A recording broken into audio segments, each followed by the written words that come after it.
moving into battle. The fight is getting more intense.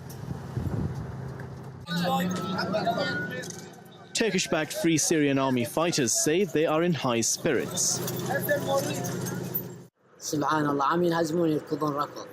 They are running away. They are not able to hold their ground. If Erdogan is with us, then we have no issue. May God bless Erdogan. On Saturday, the Turkish military liberated the villages of Ramadia and Hamelika, located southwest of Afrin. Shortly afterwards, Ali Bazan, Qariqin and Shamanli villages of Sharan district in the northeast were also captured. This is the Bafilion mountain. It has been captured by the Free Syrian Army fighters. Just about a kilometer ahead of us is a YPG position. The Free Syrian Army fighters are being provided with air support by the Turkish military, and they're saying that they're going to be advancing.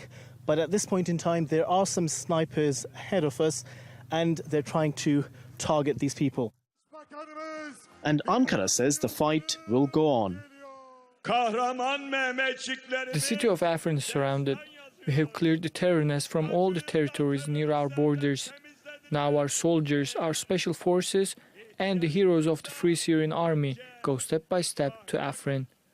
Wherever there is a threat of terror, it's a target for us. Today Afrin and tomorrow another place. But for now, it's time for these fighters to rest and regroup. Ankara says that 8 Turkish soldiers have lost their lives in the ongoing cross-border offensive in Syria's northwestern region of Afrin. In a statement, the Turkish military has confirmed that 13 other soldiers were also wounded. The latest casualties bring to 41 the Turkish military death toll in the Kurdish-held enclave. Meanwhile, Turkish airstrikes in Afrin have killed at least 20 civilians. On January the 20th, Ankara launched an offensive on the region to eliminate the Kurdish People's Protection Units, also known as the YPG. Turkey views the Kurdish group as an offshoot of the Kurdistan Workers' Party, which has been fighting for an autonomous region inside Turkey since 1984. The Syrian government has condemned the aggression and deployed troops to help the Kurds fight the Turkish forces. Our Istanbul correspondent Rashan Saglam says that Turkey's lack of knowledge about Afrin and the YPG has been the main cause of Turkish losses during its operation in Syria. The Turkish spokesperson for the presidency, Ibrahim Kalin, offered his condolences to the families of the martyrs, and he said that we are not going to let the YPG stay anymore near our borders.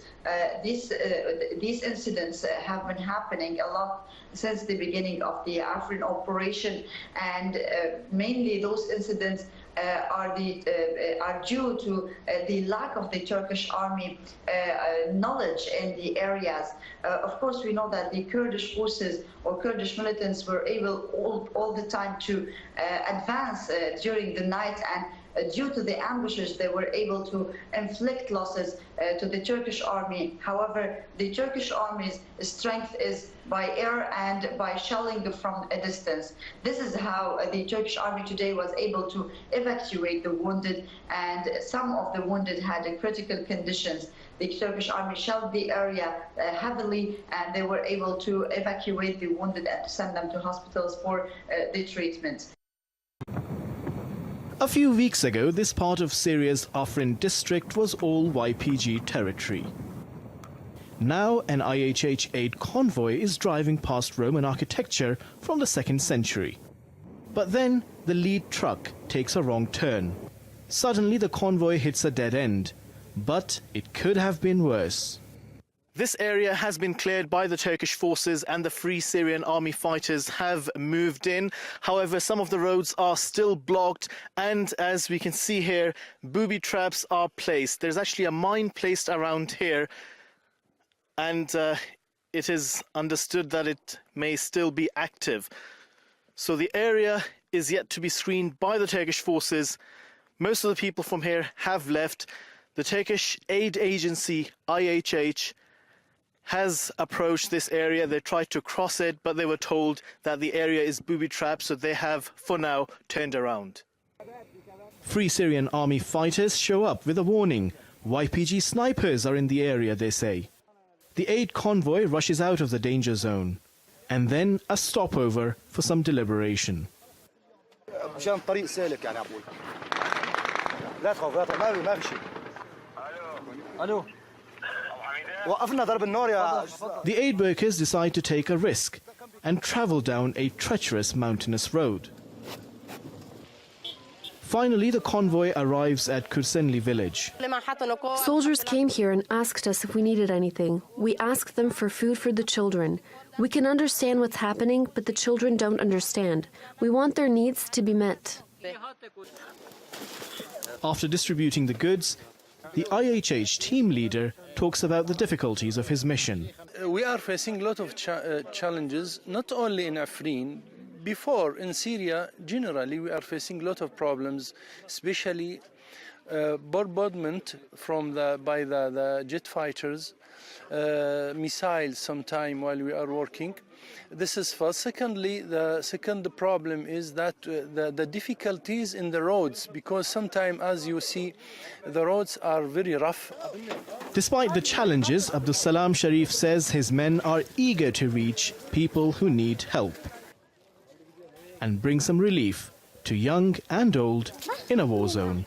Their advance in Afrin, President Recep Tayyip Erdogan has said that Turkey will do whatever necessary to ensure that the objectives are met. Those objectives include, first and foremost, the security of Turkey. There has been collaboration between PYD, YPG and the PKK terrorist groups, and President Erdogan has said that those threats will be eliminated. Secondly, President Erdogan has said that there can be no compromise on the territorial integrity and political unity of Syria.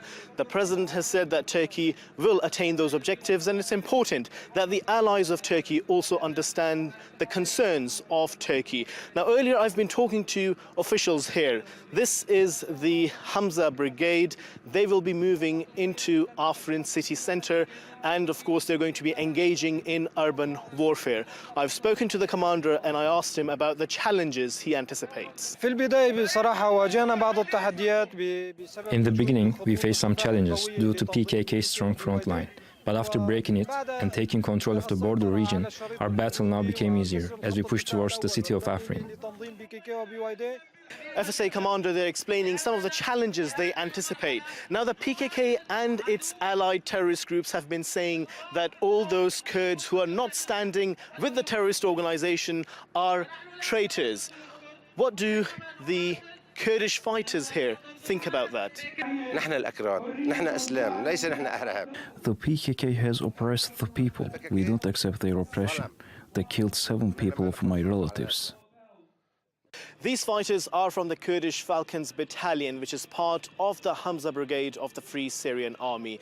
They say they are here to defend their country and their people, and that they will not be intimidated by the PKK terrorist organization and its allies. They say that for them, this fight is about securing the future of their country and the future of their generations.